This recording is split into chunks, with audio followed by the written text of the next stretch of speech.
안녕하십니까. 둥지과학교실의 대표 강사 이재입니다. 지난 시간에 벡터를 배우기 위한 준비 단계로 삼각비와 좌표계를 공부하였습니다. 오늘은 예정대로 벡터에 대해서 공부하겠습니다. 실수를 확장한 수로는 여러 가지가 있지만 대표적인 것으로 복소수와 벡터를 들 수 있습니다. 오늘은 벡터를 공부하지만 복소수도 적당한 시기에 다룰 예정임을 미리 말씀드립니다. 학생들이 벡터를 매우 낯설어하고 어려워하는데, 벡터는 물리학에서 벡터 물리량을 표현하는 기본수이므로 벡터에 익숙해지지 않으면 과학을 잘 하기가 어렵습니다. 지금부터 배워가면서 깨치겠지만 벡터도 수와 같은 추상물이므로 개념을 논리적이고 체계적으로 이해하면 수가 편한 만큼 편하게 다룰 수 있습니다. 이 동영상에서 친근한 벡터를 얻어가기 바랍니다. 둥지과학교실은 공부하는 곳입니다. 재미로 보는 동영상이 아니므로 내용이 바로 이해가 안 되는 부분은 일시 정지 기능을 이용하여 동영상을 잠시 멈추고 내용을 이해한 다음에 계속 진행하여야 합니다. 채널 소개 동영상에서도 말씀드렸듯이 이 과정은 매우 중요하므로 꼭 지키시기 바랍니다. 오늘 강의 내용입니다. 벡터가 왜 필요한지, 어떤 경우에 사용하는지 살펴봅니다. 벡터의 정의를 화살표 벡터로 하고 성분 벡터로도 표현하는 방법을 설명합니다. 벡터의 연산을 위해 필요한 여러가지 벡터는 다음 동영상에서 다루겠습니다. 우리는 자연수부터 실수까지 수를 배워오면서 추상화할 수 있는 대부분을 수로 나타낼 수 있었습니다. 그런데 어떤 현상이나 상태는 실수만으로 표현하는 데 어려움이 있었지요. 예를 들어 학생 주위로 여러 물건이 놓여 있는 상태가 있습니다. 학생에게 말합니다. 무엇이 있는지 수로 답해 보세요. 학생이 대답하지요. 의자가 1개, 원숭이가 2마리, 사과가 3개, 바나나가 4개 있다고 답합니다. 학생에게 말합니다. 무엇이 있는지, 어디에 있는지 그것까지 포함해서 수로 답하세요. 학생은 고민하다 답을 합니다. 의자는 위에 있어 위1, 원숭이는 왼쪽에 있어 왼2, 사과는 아래에 있어 아3, 바나나는 오른쪽에 있어 오4라고 답합니다. 여러분은 이 학생의 답을 어떻게 생각하십니까? 대단히 현명하지요. 그런데 영어를 사용하는 미국 친구는 이 말을 알아듣지 못했습니다. 그러자 이 학생은 다시 표현합니다. 의자는 위쪽 점 1, 원숭이는 왼쪽 점 2, 사과는 아래쪽 점 3, 바나나는 오른쪽 점 4. 이제 미국 친구는 내용을 알아차렸습니다. 그리고 새로운 표현 기호를 제안합니다. 의자는 위쪽 화살표 1, 원숭이는 왼쪽 화살표 2, 사과는 아래쪽 화살표 3, 바나나는 오른쪽 화살표 4입니다. 어떻습니까? 아주 훌륭하죠? 학생이 가진 문제는 숫자는 이미 알고 있으므로 숫자의 방향을 어떻게 포함시키는가 하는 것입니다. 숫자는 크기로 대표되므로 크기와 방향을 같이 표현하는 기호를 만드는 것으로 문제가 바뀝니다. 방향성은 기본적으로 기하학적인 표현이므로 기하의 도형 중에서 방향을 표시하는 화살표를 이용하면 좋겠습니다. 숫자의 크기는 화살표의 길이로 바꾸어 표현하기로 하여 새로운 수, 방향을 가진 새로운 수를 화살표로 만들었습니다. 이제 학생의 답은 다음과 같이 표현할 수 있습니다. 의자는 위로 향하는 화살표이고 그 길이는 단위 길이로 표현합니다. 원숭이는 화살표의 방향은 아래이고 길이는 의자의 2배로 표현합니다. 사과는 오른쪽 방향의 화살표로 길이는 의자의 3배입니다. 바나나는 왼쪽 방향의 화살표로 길이는 의자의 4배로 표현합니다.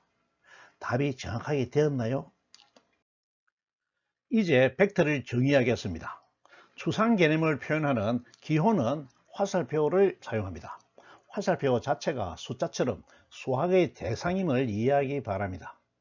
벡터의 방향은 화살표의 방향이 표현하고 크기는 화살표의 끝인 두 점 사이의 길이를 단위 길이의 비율로 나타냅니다. 선분의 길이를 단위 길이의 배수나 비율로 표시하는 것은 잘 이해하고 있지요. 필요한 학생은 도형의 개량화나 분수를 참고하세요. 화살표가 시작하는 점을 시점이라 하고 화살표가 끝나는 점을 종점이라고 합니다. 벡터의 크기는 시점과 종점 사이의 길이입니다. 벡터도 문자 수처럼 문자 벡터로 표현할 수 있는데 문자 벡터는 일반적으로 영어 알파벳이나 숫자 위에 화살표를 그린 기호로 나타냅니다. 벡터의 크기를 문자 벡터로 표현할 때는 길이는 양수여야 하므로 절대값 기호를 적용합니다. 벡터의 두 가지 속성인 크기와 방향은 상호 영향이 없이 서로 독립적이어야 합니다. 당연한 이야기인가요? 방금 만든 벡터가 어떻게 사용되는지 예를 들어 보겠습니다. 기본적으로 화살표가 숫자처럼 추상화 작업의 결과물로서 기호라는 것을 이해해야 합니다. 숫자의 방향까지 가진 추상물이지요. 능지과학교실은 이러한 벡터를 화살표 벡터라고 정의하였습니다. 단위 길이가 화살표로 주어지면 크기가 1인 화살표 벡터가 됩니다. 같은 방식으로 2, 3, 4 크기의 화살표 벡터를 만들 수 있습니다. 선은 연속이므로 벡터는 양의 실수 전체를 표현할 수 있다는 것을 이해해야 합니다. 벡터는 다음과 같이 사용합니다. 8방위표가 주어져 있습니다. 이제 방향을 포함한 수를 가지는 명제는 모두 벡터로 표현합니다. 북쪽으로 3의 힘을 준다. 3의 길이의 화살표 벡터를 북쪽으로 놓으면 됩니다. 보이나요? 이때 어디에 놓아야 하는지 하는가는 의문이 있는데 현상이 일어나거나 상태가 있는 곳에 놓으면 됩니다. 달리 말하면 벡터의 시점이 현상이나 상태가 실제로 있는 위치가 됩니다. 이 위치를 벡터의 작용점이라고 합니다. 방위표 중심에 힘을 주고 있고 각 명제를 화살표로 표현합니다. 남동풍이 2의 세기로 분다. 표현이 되었죠. 한강물이 서쪽으로 3의 세기로 흐른다. 낙동강물이 남쪽으로 2의 세기로 흐른다. 철수가 남동쪽으로 1만큼 움직였다. 모두 방향을 가진 명제를 벡터로 표현하였습니다. 앞으로 벡터도 숫자처럼 익숙해지도록 합시다. 앞에서 수를 표현하는 기호가 숫자인 것처럼 방향을 가진 수를 표현하는 기호를 화살표로 정하였습니다. 그런데 방향을 가진 수를 표현한다고 매번 화살표를 그리는 것은 불편한 점이 없지 않지요. 특히 벡터도 수학의 대상인 확장된 수이므로 수학의 본질인 연산을 하여야 하는데 매번 화살표를 그려서 연산을 하는 것은 너무나 불편합니다. 수학자는 이 불편을 해결하기 위해 화살표 벡터를 성분 벡터로 바꿉니다. 지금부터 어떤 방법으로 화살표 벡터를 성분 벡터로 변경하는지 살펴보겠습니다. 기본적으로 화살표는 도형입니다. 화살표 벡터는 도형으로 다룰 수 있습니다. 화살표는 선으로 되어 있는 도형으로 그 끝은 점입니다. 두 점이 주어지면 주어진 두 점으로 시점과 종점을 정해 화살표 벡터를 만들 수 있습니다. 또 우리는 어떤 점이든 수직선을 이용하여 실수로 표현할 수 있습니다. 여기까지 이해가 되면 화살표 벡터를 수로 표현할 준비가 된 것 같지요. 두 점으로 이루어진 화살표를 수로 표현할 수 있겠다는 감이 오나요? 이제 화살표 벡터를 도형으로 취급하여 숫자로 표시해 보겠습니다. 앞에서 점의 수를 부여하기 위해서는 우선 좌표계를 설정하고 단위 길이를 정해야 한다는 것을 공부하였지요. 직관적인 이해를 돕기 위해 우선 2차원 평면에서 시작하겠습니다. 평면의 임의의 두 점을 잡아 화살표 벡터 하나를 그려놓고 2차원 직교 좌표계를 설정하겠습니다. 좌표계를 설정할 때는 반드시 축의 변수를 꼭 표시하는 습관을 가지도록 하세요. 여기서는 X축과 Y축이네요. 화살표 벡터의 시점과 종점에서 각 축에 수선의 발을 내려 직교 좌표를 찾아서 좌표를 각각 X1과 X1Y1, X2Y2로 표시합니다. 이제 우리는 화살표 벡터를 두 개의 좌표로 표시할 수 있게 되었습니다. 다음 시간에 벡터의 연산을 배우면 두 개의 좌표를 처리할 수 있지만 여기서는 좀 더 간편하게 본질을 알 수 있도록 좌표계 설정을 변경하도록 하겠습니다. 우리는 좌표계의 원점은 마음대로 잡아도 된다는 것을 배웠습니다. 여기서는 시점을 좌표계의 원점으로 잡아 그림을 변경하겠습니다. 화살표 벡터를 잡고 시점을 원점으로 좌표계를 설정합니다. 그러면 종점에 대한 좌표 x1, y1만 얻게 됩니다. 그림에서 보듯이 훨씬 간단하게 되었습니다. 이제 화살표 벡터 A를 좌표를 사용하여 표시할 수 있게 된 것이죠. A 이꼴 x1, y1. 여기서 반드시 구별하여야 하는 것은 화살표 벡터를 좌표를 이용하여 표시하였지만 좌표는 아니고 엄연히 벡터라는 사실입니다. 그래서 벡터라는 점을 강조하여 벡터에 표시된 좌표를 벡터의 성분이라고 구분하여 부릅니다. 이렇게 화살표 벡터의 종점을 이용하여 표현한 벡터를 성분 벡터라 합니다. 벡터 A 이꼴 x1, y1 이렇게 표현되죠.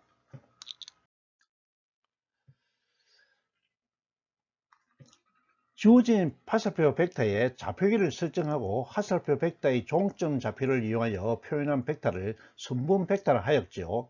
이제 성분 벡터가 어떻게 활용되는지 살펴봅시다.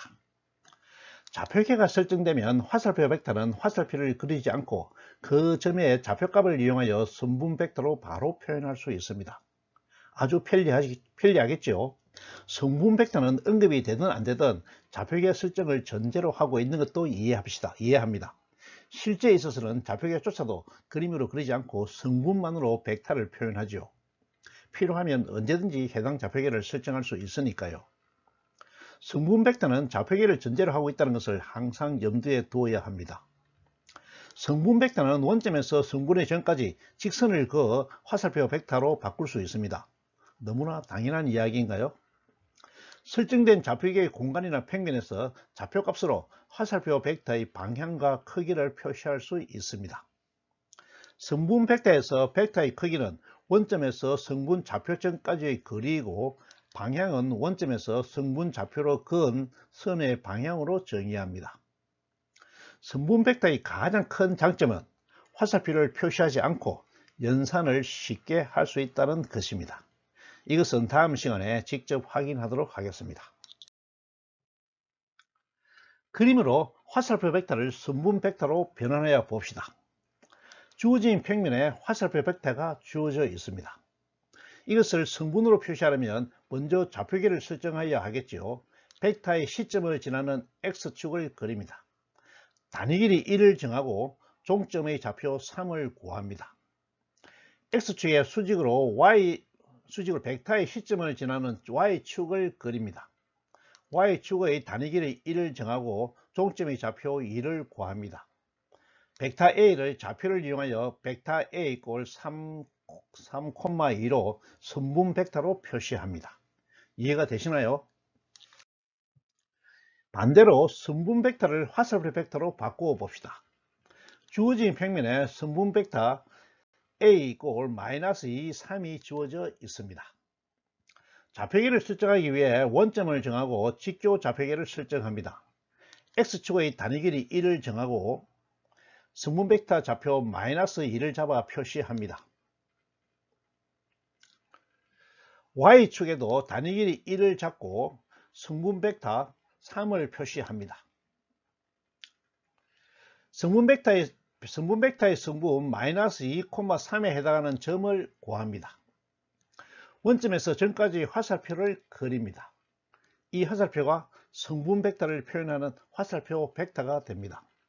이해가 되는가요? 잠시 동영상을 멈추고 화살표 벡터 하나를 그린 다음 성분 벡터로 바꾸어 보고 성분 벡터 2, -3을 화살표 벡터로 표시해 보시기 바랍니다. 연습입니다. 오늘 강의한 내용입니다. 벡터는 기본적으로 수인데 단지 수를 표현할 때 오른쪽으로 세개처럼 방향성을 더하여 표현하여야 하는 필요에 맞추어 확장한 수라는 것을 이해하였습니다. 방향성을 가진 수라는 개념에 벡터라는 이름을 붙이고 화살표의 방향으로 표현하고자 하는 방향을 나타내고 원래의 수가 가진 크기는 화살표 길이로 표현하고 그런 화살표를 화살표 벡터라고 하였음도 이해하였습니다. 화살표는 도형이므로 화살표 벡터를 기하로 취급하여 성분의 좌표값으로 화살표 벡터를 표현하는 방법을 만들고 성분 벡터라는 이름을 붙이는 것도 살펴보았습니다. 벡터는 지금까지 사용해온 숫자보다는 낯설어서 지레 겁을 먹고 회피하는 경향이 있는데 그렇게 하지 않아도 됩니다. 벡터는 수의 방향의 개념을 더한 것일 뿐이고 수에 익숙한 학생에게는 특별한 것이 아닙니다. 비유한다면 자전거에 방향 깜빡이 하나를 추가한 것에 불과합니다. 처음 깜빡이를 사용할 때는 조금 낯설지만 이미 자전거를 잘 타고 있으니 금방 익숙해지는 것처럼 지금 수를 잘 다루고 있는 만큼 금방 익숙해집니다. 그러니 다부지게 달라붙어서 벡터에 익숙해지도록 조금만 더 노력하기 바랍니다. 앞에서 말씀드렸지만 벡터는 과학에서 취급하는 벡터 물리량을 표현하는 수이므로 벡터가 수만큼 익숙하여야 과학의 계산을 잘 할 수 있다는 것도 염두에 두시고 열심히 하기 바랍니다. 과학 공부에서는 수만큼 중요하므로 여러가지 연습과 생각을 하여 익숙해지도록 하세요. 다음 시간에는 확정된 수인 벡터를 연산하기 위한 준비로 음벡터, 영벡터 등 연산에 사용되는 기본 벡터를 공부하도록 하겠습니다. 오늘 강의는 여기서 마칩니다. 감사합니다.